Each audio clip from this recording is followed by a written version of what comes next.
اللہم صلی علی محمد و علی آل محمد۔ اے اللہ جو یہ دعا سن رہا ہے اس پہ اپنی رحمتوں کا نزول فرما، اس کی مشکلات کو دور فرما، اس کے صغیرہ کبیرہ گناہوں کو معاف فرما، اس کے رزق کے دروازے کھول دے، بے اولاد ہے تو اولاد نرینہ عطا فرما، بیمار ہے شفائے کلی نصیب فرما۔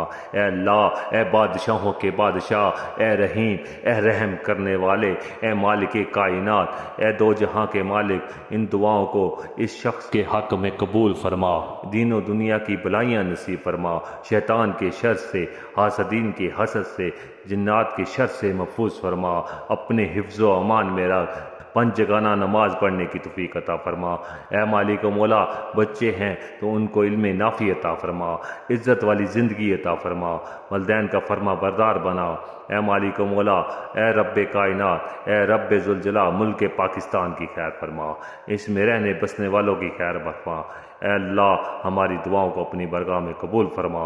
اے رب کائنات، جو دنیا سے چل بسے حضرت آدم علیہ السلام سے لے کر آج دن تک جتنے مومنین، مومنات، مسلمین، مسلمات، اور جو یہ میرا بندہ دعا سن رہا ہے، اس کے اہل و عیال میں کوئی دنیا سے رخصت ہو گیا، اے مالک و مولا، اس کی حتمی مغفرت فرما کر جنت الفردوس میں اعلیٰ مقام عطا فرما، بروز قیامت سرکار کی شفاعت نصیب فرما۔ اللہم صلی علی محمد و علی آل محمد۔